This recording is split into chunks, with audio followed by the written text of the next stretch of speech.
मंच पर विराजमान मंत्रिपरिषद के मेरे साथी श्रीमान भूपेंद्र सिंह जी चुड़ासमा,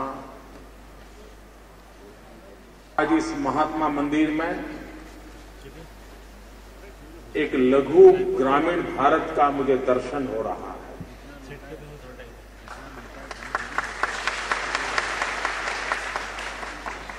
हिंदुस्तान के 26 राज्यों से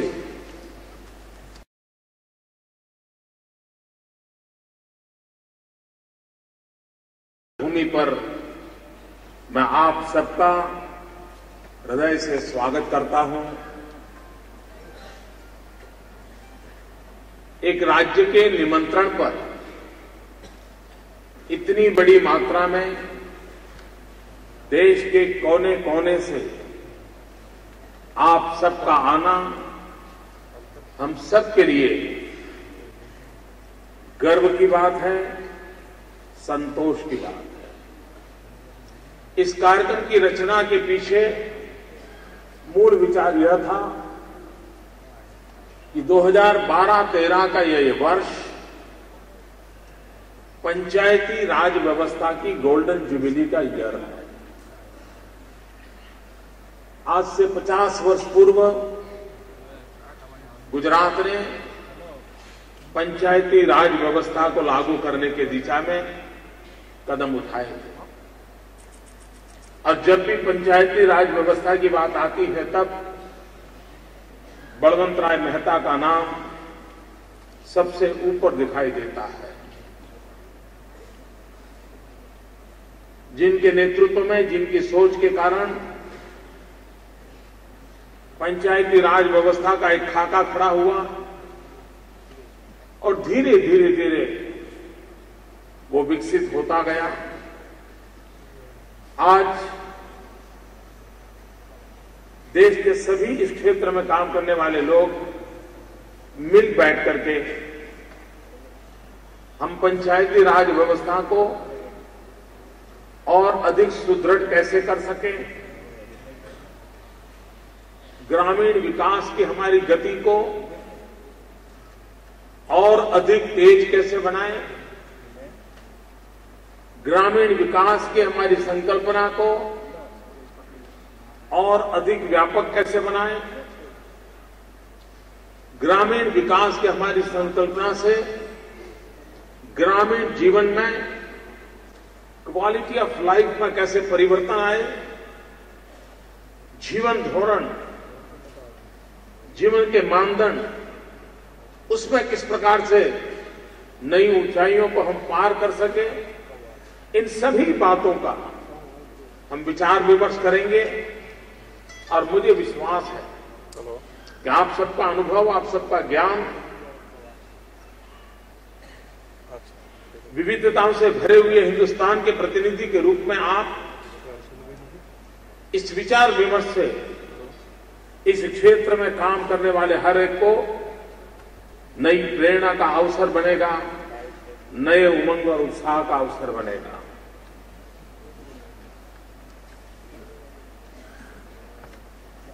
ग्रामीण विकास की जब जब चर्चा आती है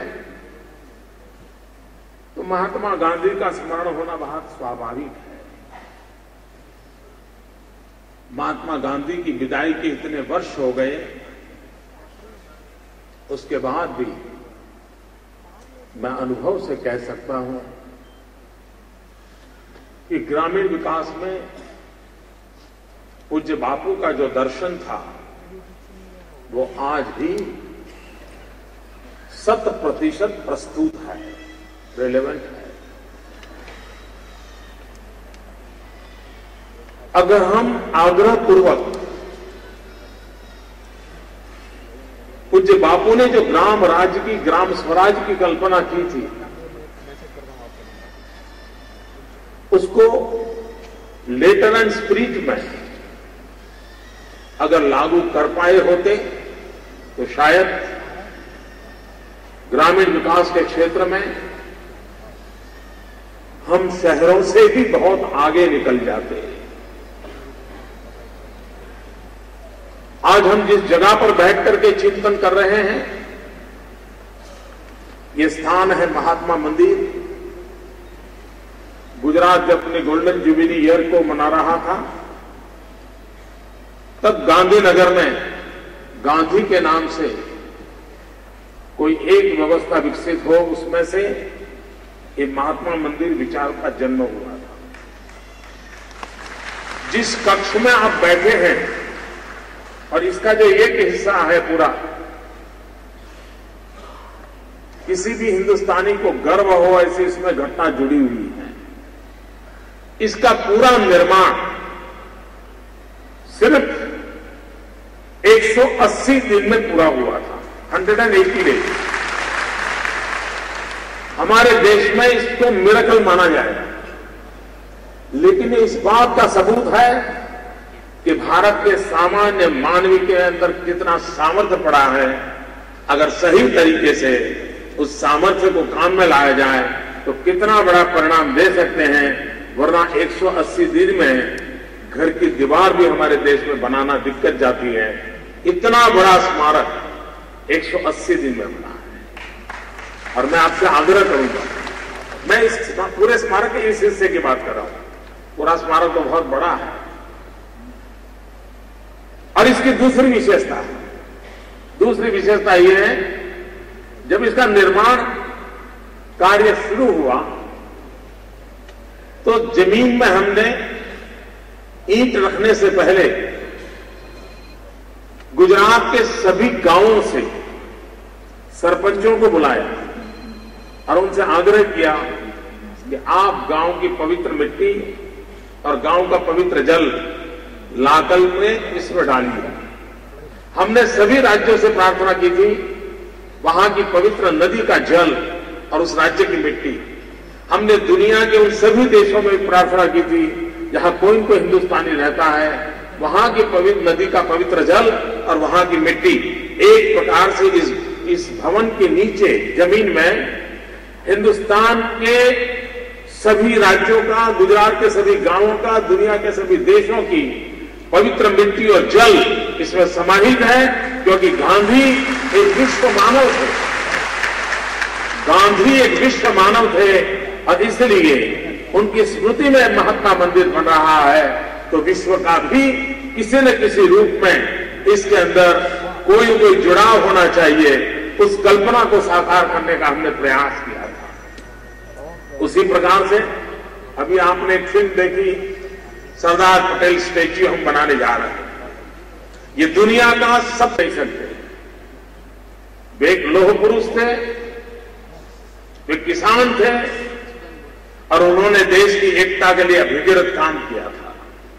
और इसलिए उस स्टैच्यू का नाम दिया है स्टैच्यू ऑफ यूनिटी। देश को एक किया उन्होंने, सारे राजा महाराजाओं को हिंदुस्तान की मुख्य धारा में ला दिया।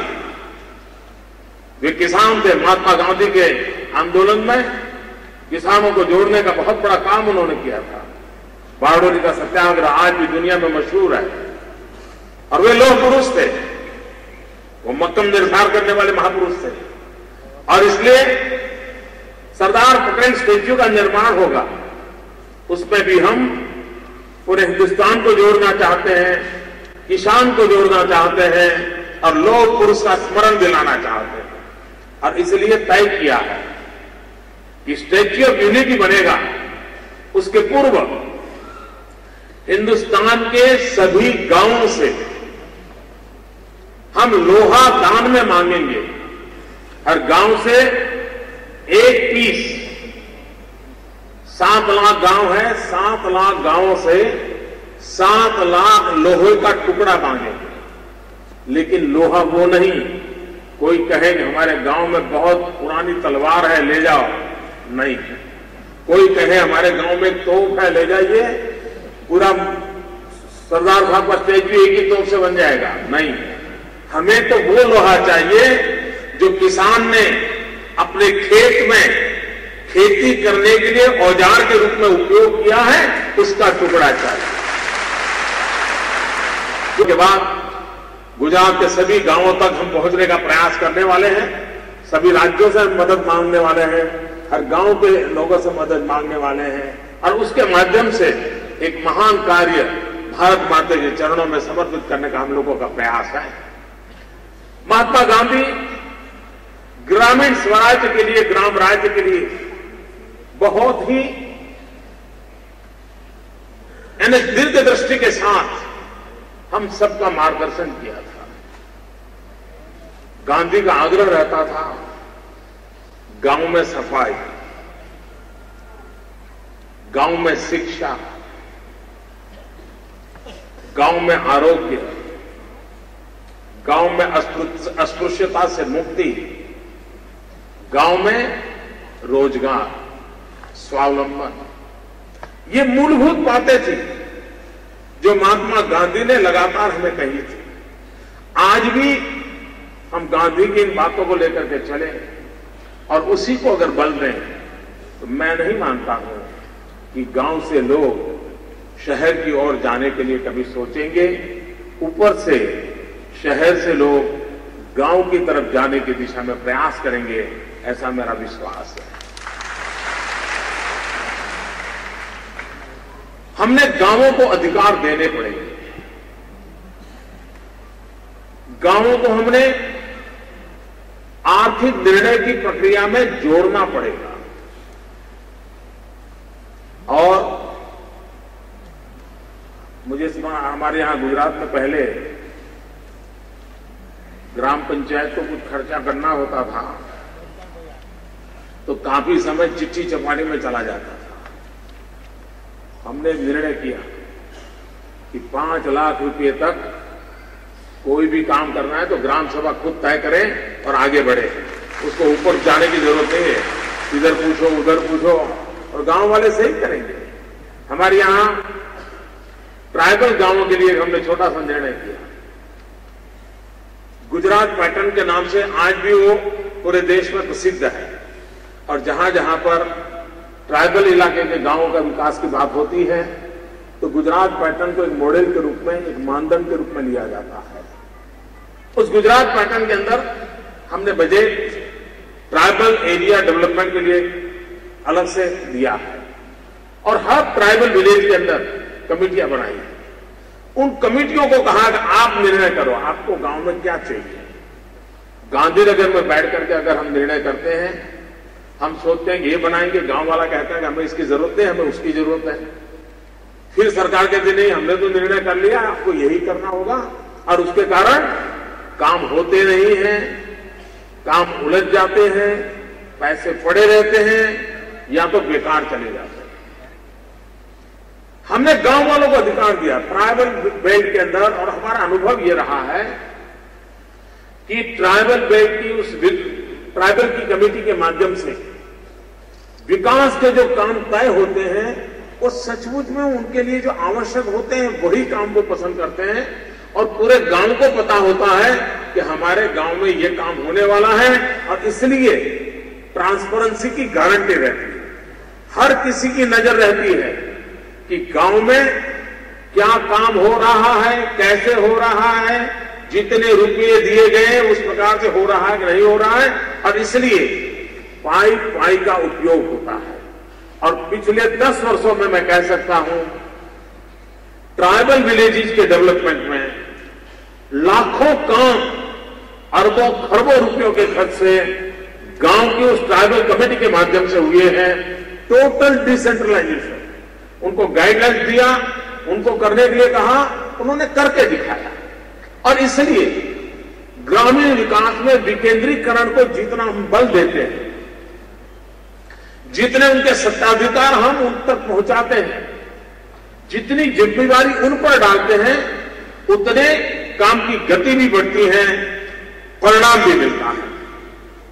हमारे यहां भूकंप के बाद पुनर्निर्माण एक बहुत बड़ा पड़कार था, बहुत बड़ी चैलेंज थी। अगर हम गांधीनगर से बैठ करके ही सारे निर्णय करने जाते तो मैं नहीं मानता हूं कि इतनी बड़ी मात्रा में हम कुछ कर पाते।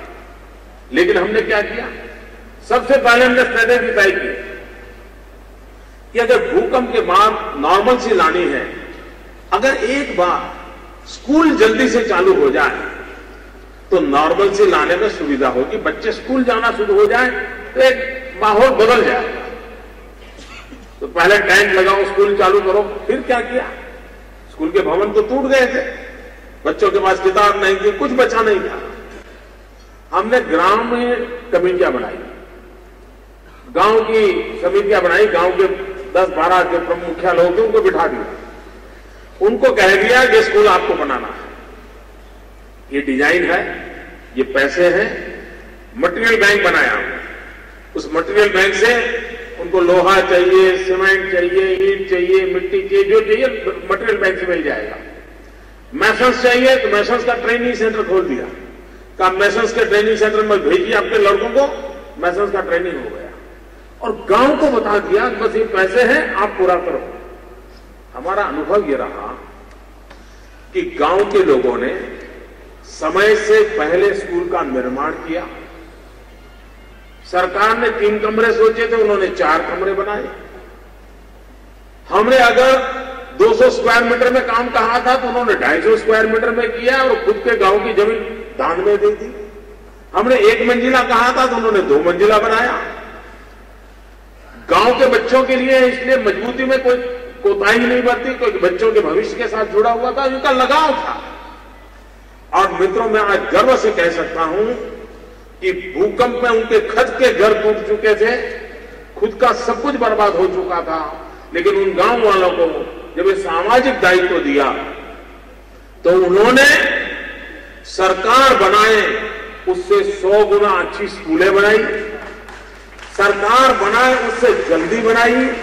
इतना ही नहीं, आज भ्रष्टाचार की इतनी चर्चा हो रही है, उस कालखंड में हर परिवार को कोई न कोई नुकसान हुआ था, हर एक को कोई न कोई मदद की जरूरत थी, उसके बावजूद भी गांव की उन कमेटियों ने स्कूल बनने के बाद जितने पैसे बचे थे वो पैसे सरकार में वापस जमा करवाए।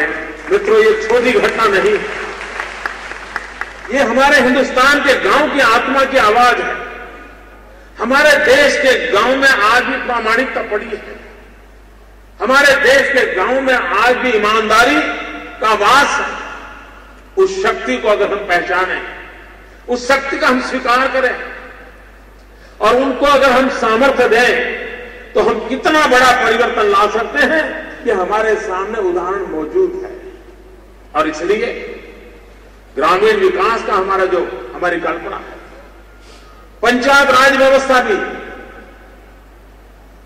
जितना महत्व लोकसभा का है देश के लिए, उतना ही महत्व गांव के लिए ग्राम सभा का होना चाहिए। लोकसभा से ग्राम सभा को कम नहीं मानना चाहिए। अगर लोकसभा देश का भविष्य तय करती है तो ग्राम सभा गांव का भविष्य तय करती है। ग्राम सभा को प्रतिष्ठा मिलनी चाहिए, उसके हर शब्द को इज्जत मिलनी चाहिए, उसकी हर सच सोच को गंभीरता से लेना चाहिए। और जब पूरी व्यवस्था में ग्राम सभा एक कर्मकांड न बनते हुए ग्राम सभा एक जीवंत इकाई अगर बनती है, ग्राम सभा की सोच राज्य के लिए सोचने के लिए मजबूर करती है, तो मैं मानता हूं राज्य के निर्णय भी ग्राम की सोच से विपरीत कभी नहीं हो सकते हैं। इधर उधर गति में फर्क हो सकता है, कॉन्ट्राडिक्शन नहीं हो सकता है। और अगर सब मिलकर के हम एक दिशा में चले तो हम विकास की नई ऊंचाइयों को बहुत तेजी से पार कर सकते हैं। 2001 में लेकिन उस समय मैंने 2 घोषणाएं की थी। एक, हम ग्राम सभाओं का महात्म्य बढ़ाएंगे, ग्राम सभाओं को अधिक अच्छे ढंग से करने के लिए नियम से जोड़ेंगे। और दूसरा हमने कहा था, उस समय मेरे यहां 10,000 गांवों में पंचायत के चुनाव होने वाले थे। भूकंप के बाद का वो कालखंड था। एक प्रकार से हम आर्थिक रूप से काफी टूट चुके थे। साइक्लोन, अकाल, भूकंप, न जाने कुदरत की जितनी आपत्तियां होती हैं, सारी आपत्तियां आकर के हमारे यहां दरवाजे पर आ पड़ी थी। निराशा का माहौल था। गुजरात मौत की चादर ओढ़ करके सोया था। लग रहा था कि हम खड़े नहीं हो पाएंगे। और उस समय 11 अक्टूबर को 10,000 पंचायतों के चुनाव को फेस करना था। हमने एक छोटा सा विषय रखा था, समरस ग्राम। और ये विचार महात्मा गांधी जी के विचारों की प्रेरणा का परिणाम था। आचार्य विनोबा भावे इसी बात को लगातार कहते थे कि लोकसभा का चुनाव होता है तो गांव दुश्मनी में नहीं बदलता है। असेंबली का चुनाव होता है तो गांव में दुश्मनी के बीज नहीं बोए जाते। लेकिन जब पंचायत का चुनाव होता है तो गांव में हर घर में दुश्मनी के बीज बोए जाते हैं। ब्याह की हुई बेटी ससुराल से वापस आ जाती है। गांव 2 टुकड़ों में बढ़ जाता है। एक दूसरे को मारने पर तुला होता है। गांव का विकास पूरी तरह तबाह हो जाता है। और इसलिए विनोबा जी कहा करते थे कि विधानसभा के चुनाव को समझ सकते हैं, लोकसभा के चुनाव को समझ सकते हैं, लेकिन ग्राम पंचायत के चुनाव मिलजुल करके सर्वसम्मति से क्यों न हो? गांव मिल बैठ करके अपना फैसला क्यों न करे? मित्रों, हमने इसके लिए एक समरस गांव की योजना बनाई। उस समरस गांव की योजना के तहत हमने गांवों को कहा कि जो गांव मिलजुल करके रिजर्वेशन के सारे नॉर्म्स का पालन करते हुए अपने गांव की रचना करता है, उसको हम विकास राशि के रूप में 2 लाख रुपए देंगे। मुझे याद है उन दिनों में हम पर बहुत आलोचना हुई, हमले हुए। यहां तक कह दिया गया कि यह अनडेमोक्रेटिक है। मैं नया था मुख्यमंत्री, चारों तरफ से आक्रमण हुआ था। सब लोगों ने इसको मौका देकर के मैदान में आए थे। ईश्वर कृपा से मैं डिगा नहीं। हम सरदार पटेल की मिट्टी की संतान है। डिगना बिगना हम नहीं जानते। तो हमने उनको ललकारा। हमने कहा 51-49 तो डेमोक्रेसी है, 60-40 डेमोक्रेसी है, 80-20 डेमोक्रेसी है, लेकिन 100-0 डेमोक्रेसी क्यों नहीं हो सकती? वो डेमोक्रेसी का पूर्ण रूप है अगर सर्वसम्मति का माहौल बनता है। और मैं आज गर्व से कहता हूं कि उस पहले प्रयोग में 45% इकाइयां ऐसी थी जिन्होंने समरस ग्राम बनने का संकल्प किया और विकास की यात्रा में जुटे उस गांव के अंदर। और उसका एक परिणाम यह हुआ, जो जीत करके आते थे वो अहंकार से भरे रहते थे कि देखिए हमने तुमको गिरा दिया। और इसलिए काम करते समय भी जिनको पराजित किया है उस इलाके का दुर्लक्ष्य करते थे। जब सर्वसम्मति थी बने तो उनका अहंकार तो कहीं रहा नहीं, वो ऊपर से गांव को ज्यादा समर्पित हो गए, गांव के सामने झुक करके चलने लगे, गांव के सब लोगों को संतोष हो उस प्रकार के निर्णय करने लगे। एक पूरी वर्क कल्चर में बदलाव आ गया, सोच में बदलाव आ गया। मैं समझता हूं कि और वो प्रयोग आज भी हमारे यहां चल रहा है। मूल विचार तो गांधी का था, विनोबा जी के माध्यम से प्रकट हुआ था, लेकिन आज के गुजरात में समरस गांव होता है और करीब करीब 40-50% गांव सहमति के साथ अपना बॉडी बढ़ाती है। इतना ही नहीं, कुछ गांवों ने कहा कि इस बार हमारे यहां सरपंच के रूप में महिला रिजर्वेशन है। तो गांव वालों ने तय किया अगर सरपंच महिला है तो मेंबर भी सभी महिलाएं रखेंगे, उनको मौका देंगे काम करने का। मित्रों, आज महिला सशक्तिकरण की बात होती है तब कोई कानून न होने के बावजूद भी गुजरात में 250 से अधिक गांव ऐसे हैं जिस गांवों में गांव के पुरुषों ने तय किया कि हम कोई उम्मीदवारी नहीं करेंगे, गांव का पूरा बॉडी सबकी सब महिलाएं होगी और गांव का संचालन विकास महिलाएं करेंगी। 250 से अधिक गांव ऐसे हैं जिसका पूरा कारोबार एक भी पुरुष का रोल नहीं है। और जब ये तय हुआ तो हमने भी कहा कि वहां ग्राम सेवक, तलाटी भी हम, पटवारी, ये महिलाएं को अपॉइंट करेंगे। हमने एक अलग कमेटी बनाई जिसमें महिला पंचायतों को जरा और मार्गदर्शन मिले और मदद मिले। और मैं हैरान हूं मित्रों, जो बात गांधी जी ने कही थी वो बात गांव की महिलाएं कहने लगी। एक बार मुझे खेड़ा डिस्ट्रिक्ट से महिलाओं का एक डेलीगेशन मिलने आया। वो पंचायत की चुनी हुई प्रतिनिधि थी और गांव में वो सभी महिलाएं पंचायत संभालती थी, एक भी पुरुष नहीं था। वो सब मिलने आई तो सरपंच महिला भी ज्यादा पढ़ी लिखी नहीं थी, 7वीं 8वीं कक्षा पढ़ी लिखी थी। वो मिलने आई और बहुत आत्मविश्वास के साथ बैठे थे। मुख्यमंत्री के सामने मुख्यमंत्री से ज्यादा आत्मविश्वास उनका मुझे दिखाई दे रहा था। मुझे इतना गर्व हुआ कि मेरे से पूछा गया, मैंने उनको पूछा कि आप सरपंच बने क्या करोगे, आप लोग क्या करोगे? तो मुझे लगता था शायद वो मुझे ये कहेगी कि हम गांव में सफाई करेंगे, हम गांव में मेलजोल से लोग रहे, ऐसा करेंगे। मेरे लिए हैरानी थी मित्रों, इस देश के किसी के भी लिए उन महिलाओं ने जो एजेंडा दिया है उससे बड़ा कोई एजेंडा नहीं हो सकता है। उन्होंने मुझे कहा हम चाहते हैं 5 साल में हम कुछ ऐसा करें कि हमारे गांव में कोई गरीब न रहे। मैं हैरान, एक गांव की पंचायत की चुनी हुई महिला है जिसमें 7वीं 8वीं से कक्षा से अधिक कोई पढ़ा लिखा नहीं था। उनका सपना था कि हम गांव में ऐसा कुछ करना चाहते हैं कि अब 5 साल के भीतर भीतर हमारे गांव में एक भी परिवार गरीब न रहे। मैंने पूछा कैसे करोगे? हम बोले कोई को रोजगार काम शुरू करना चाहते हैं, कोई आर्थिक प्रवृत्ति करना चाहते हैं। वो मेरे से रास्ते के लिए पैसे मांगने नहीं आए,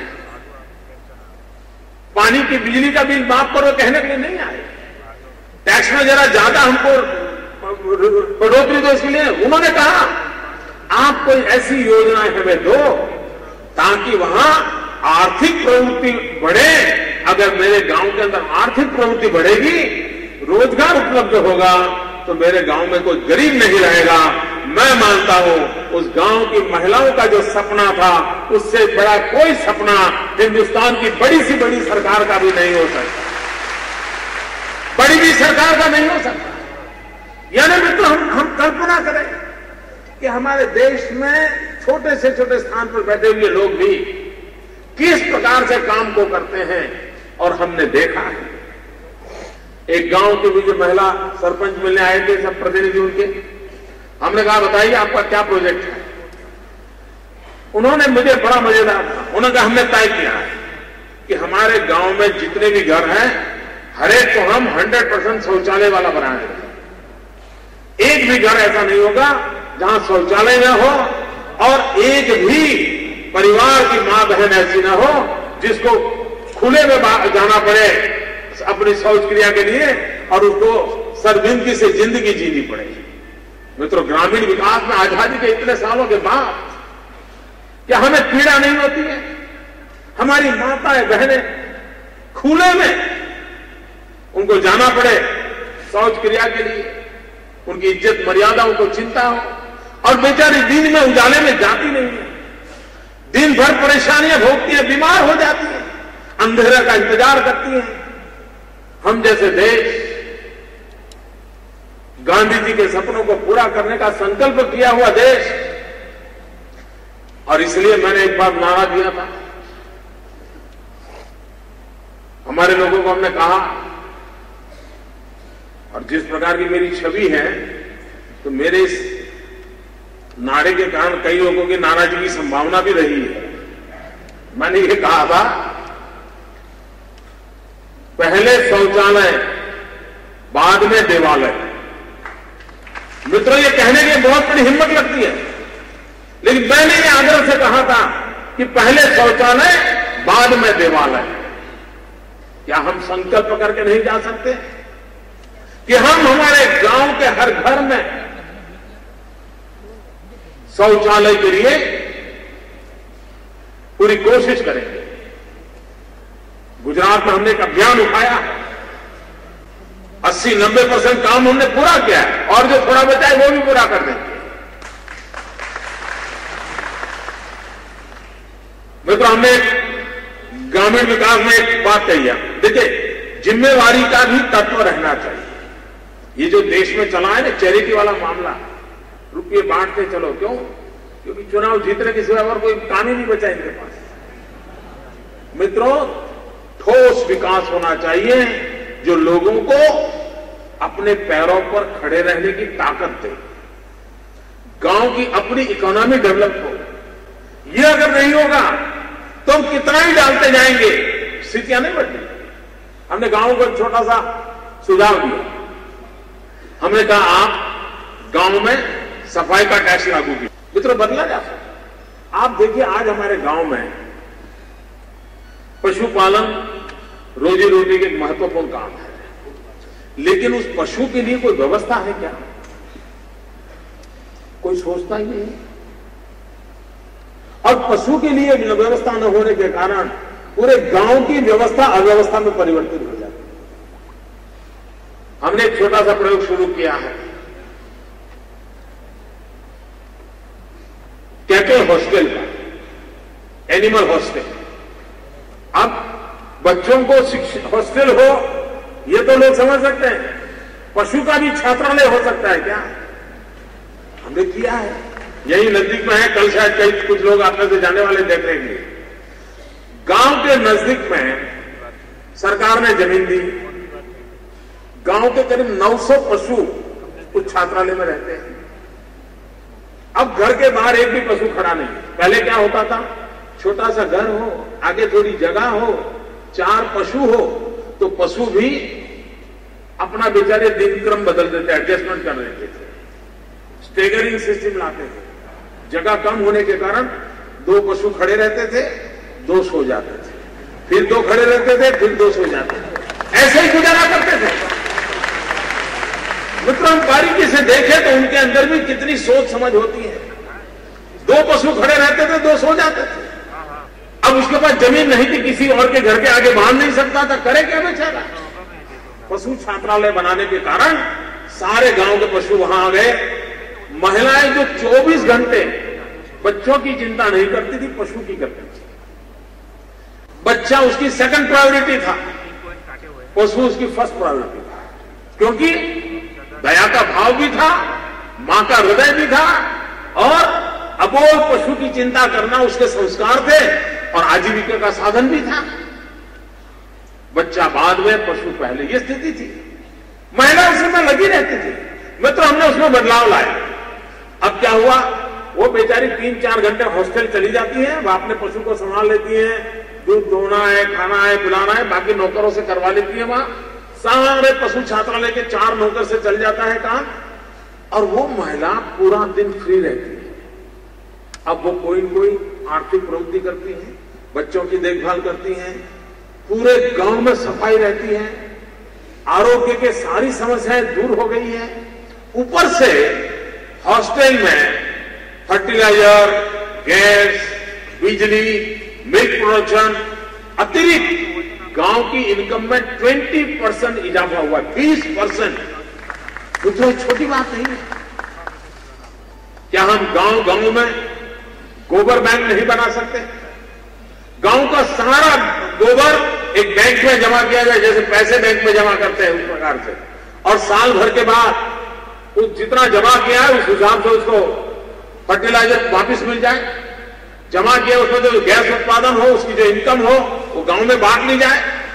गांव कैसे सेल्फ सफिशिएंट बने, उस पर हम जितना ध्यान देंगे, हम गांव को आर्थिक प्रवृत्ति का केंद्र बनाना चाहिए।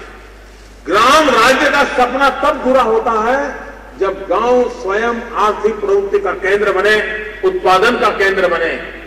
मित्रों, आज हिंदुस्तान का मैन्युफैक्चरिंग सेक्टर शहरों में ही सीमित होता चला गया है, और लोगों को भी लगता है कि ये ठीक है। भाइयों बहनों, अगर भारत जैसे देश का विकास करना है तो हमने लघु उद्योगों के माध्यम से, कॉटेज इंडस्ट्री के माध्यम से गांवों के अंदर पूरी जाल बिठानी पड़ेगी, और उसके लिए उनको जो चाहिए अगर वो वहां पहुंचना है तो मार्केट की सुविधाएं उपलब्ध कराना मुश्किल काम नहीं है। लेकिन अगर स्किल हो, रिसोर्स हो, रॉ मटेरियल हो, इंफ्रास्ट्रक्चर हो, सफिशिएंट पावर सप्लाई हो, तो गांव की ताकत है। गांव देश के विकास में बहुत बड़ा कंट्रीब्यूशन कर सकता है। और खेती के सिवाय भी अनेक काम गांव में किए जा सकते हैं। अब देखिए, हमारे यहां 24 घंटे बिजली देने का काम हुआ, ज्योतिग्राम योजना, और मुझे खुशी है कि मध्य प्रदेश ने भी अटल ज्योति के नाम से उसी काम को आगे बढ़ाया। आज मध्य प्रदेश भी शायद निकट भविष्य में सभी गांवों में 24 घंटे बिजली देने में सफल हो जाएगा। कई जिलों में यह काम उन्होंने पूरा कर दिया। गांव में बिजली जाती है, वो बिजली सिर्फ उजाला लेकर के आती है ऐसे नहीं, वो जीवन का नया दर्शन लेकर के आती है, जीवन में एक नई ज्योत प्रगटाने आती है। हमने जब ज्योतिग्राम योजना का लोकार्पण किया तो उसके साथ हमने बिजली के माध्यम से किन किन टेक्नोलॉजी को ग्रामीण विकास में लाया जा सकता है उसके निदर्शन किए। कुम्हार जो मेरा पहले बेचारा हाथ से काम करता था, अब बिजली का उपयोग करने लगा। धोबी पहले कोयले जलाता था, बिजली का उपयोग करने लग गया। हर कारपेंटर वगैरह सब बिजली के उपयोग से, साधनों के माध्यम से अपनी प्रोडक्टिविटी बढ़ाने लगे।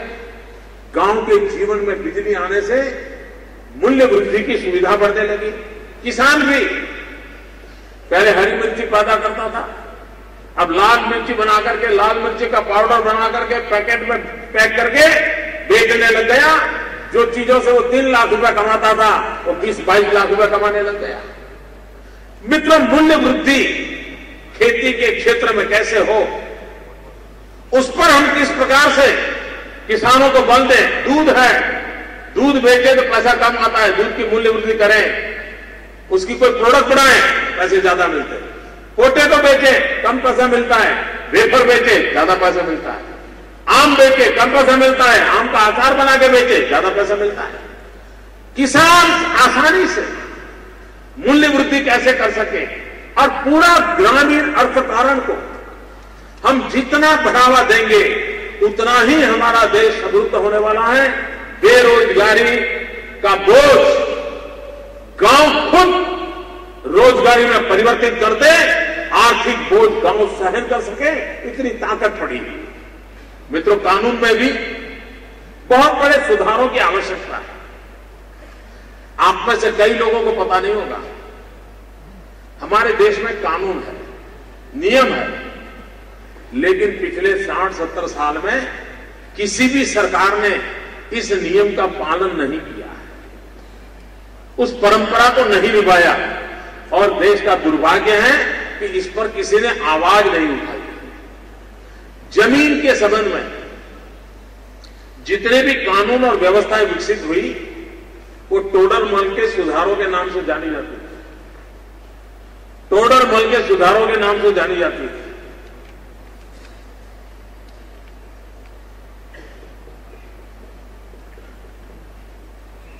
एक परंपरा और नियम है, हर 30 साल में एक बार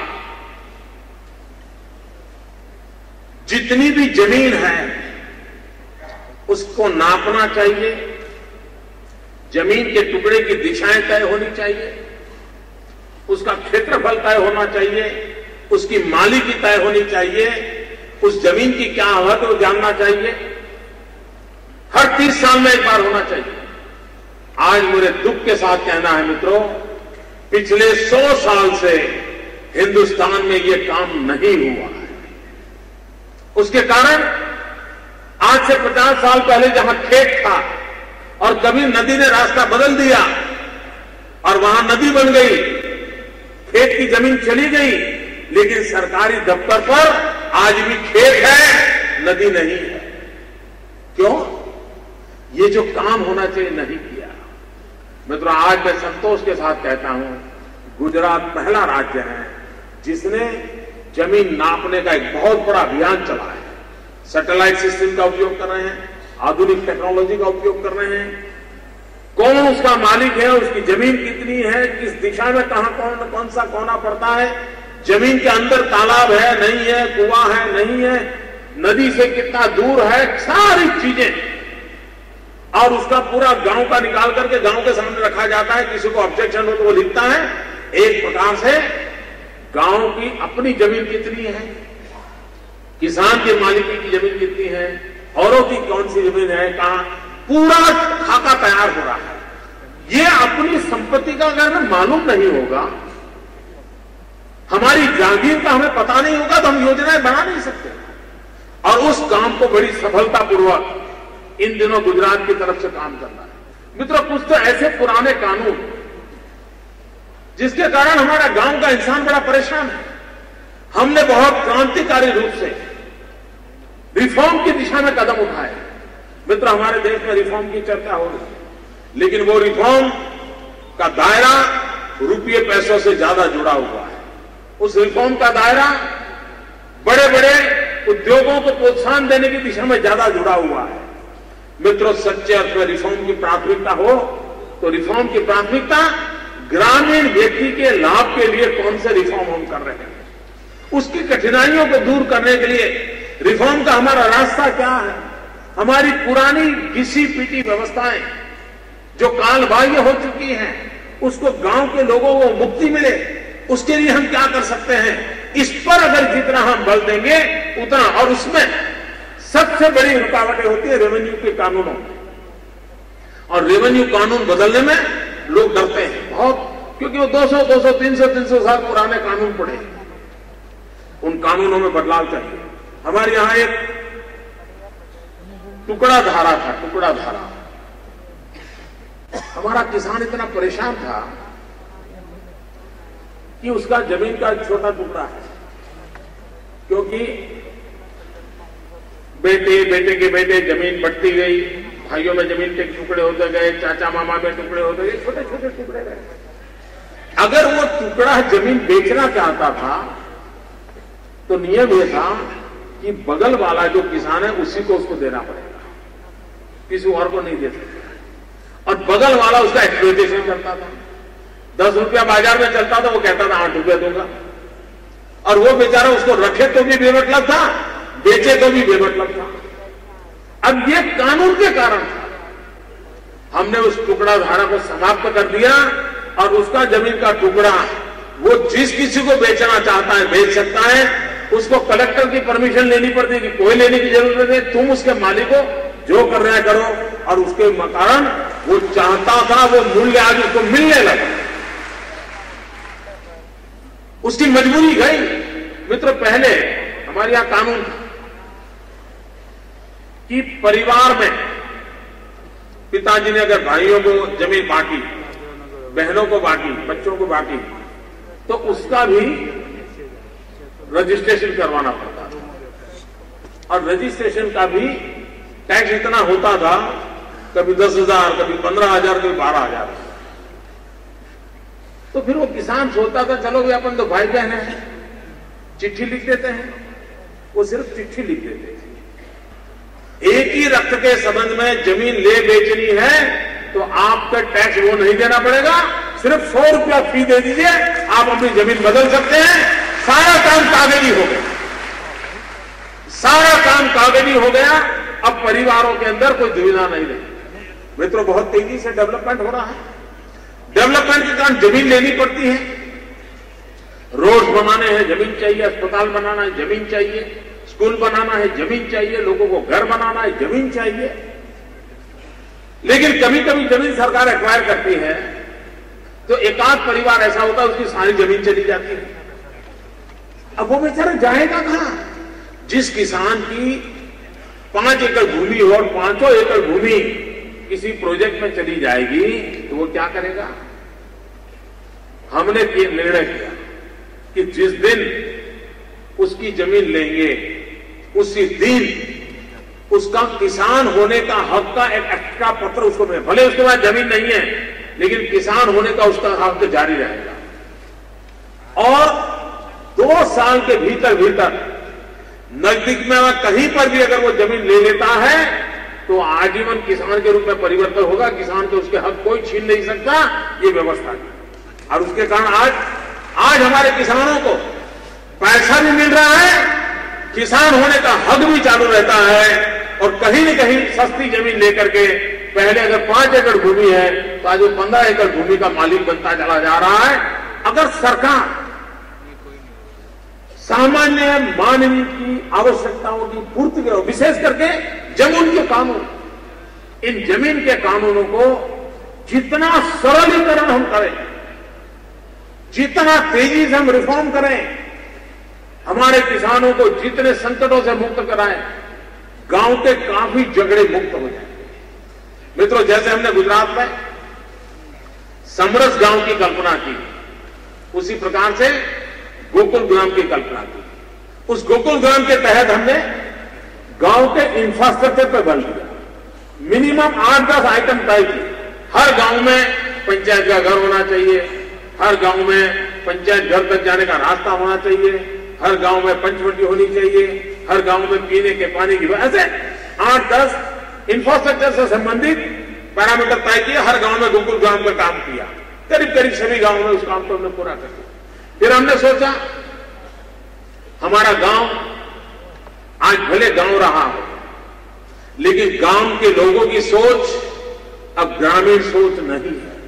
ये मूलभूत परिवर्तन हमको समझना पड़ेगा।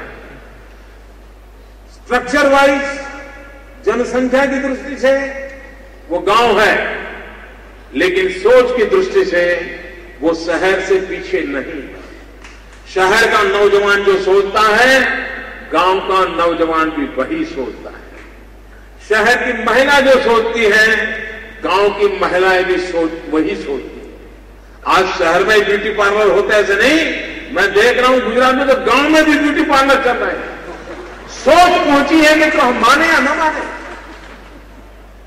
दिमाग में बदलाव के बीज वटवृक्ष बन चुके हैं। और इसलिए हम विकास का जब मॉडल करें तब ये जो ग्रामीण व्यक्ति के एस्पिरेशंस हैं, उन एस्पिरेशंस को हमने पकड़ना पड़ेगा। उसकी आशा आकांक्षाओं के अनुकूल हमने सुविधाएं विकसित करनी पड़ेगी।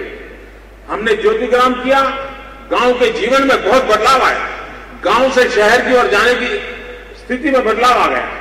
उसके बाद हमने किया ई ग्राम विश्वग्राम। हिंदुस्तान में गुजरात एकमात्र राज्य ऐसा है कि जिसके हर गांव में ब्रॉडबैंड कनेक्टिविटी है, ऑप्टिकल फाइबर नेटवर्क है।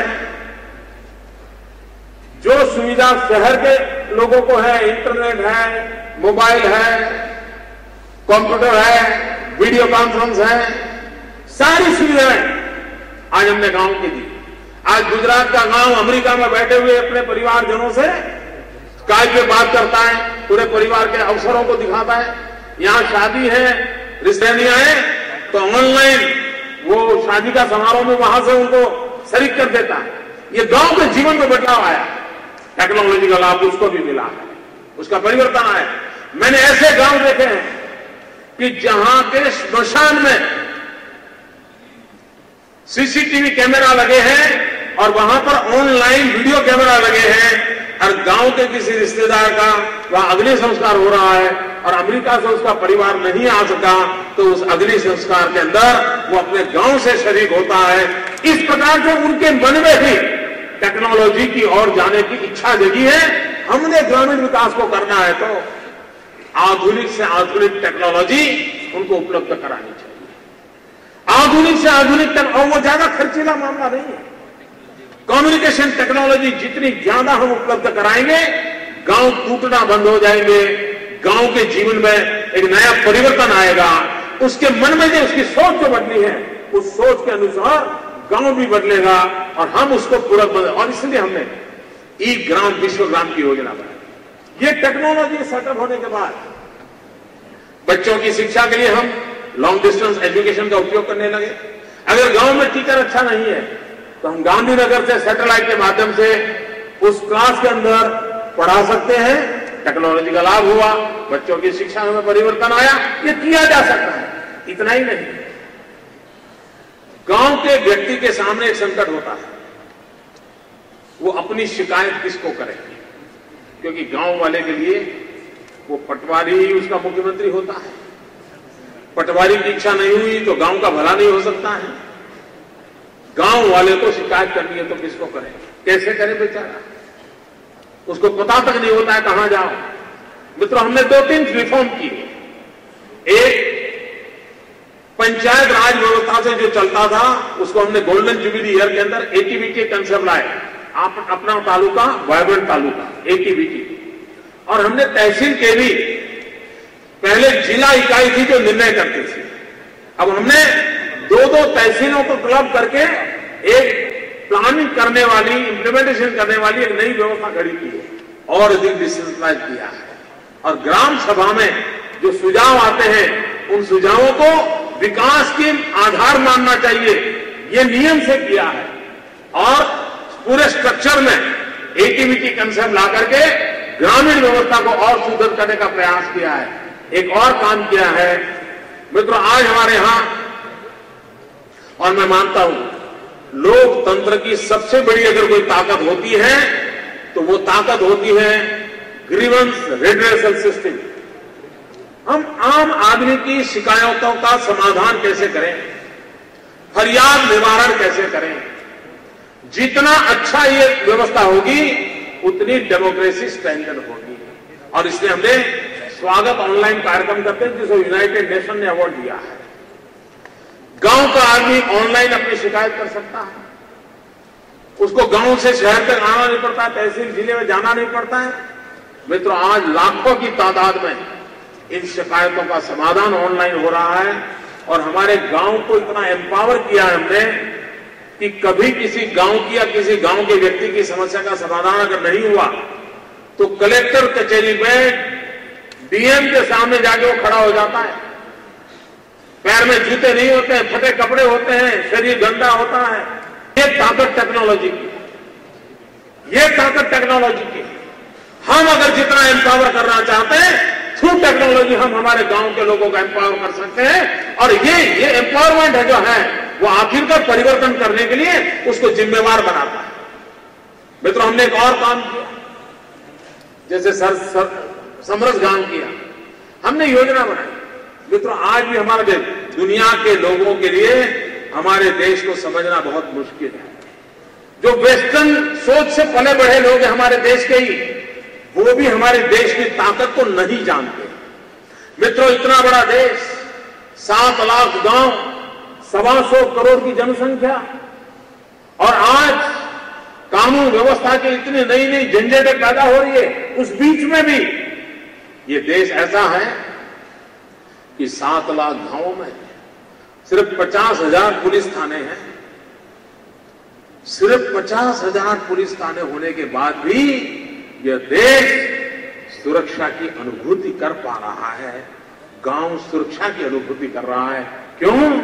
क्योंकि हमारे संस्कार में मिलजुल करके जीना, रहना, ये हमारे ब्लड में है, हमारे संस्कार में है।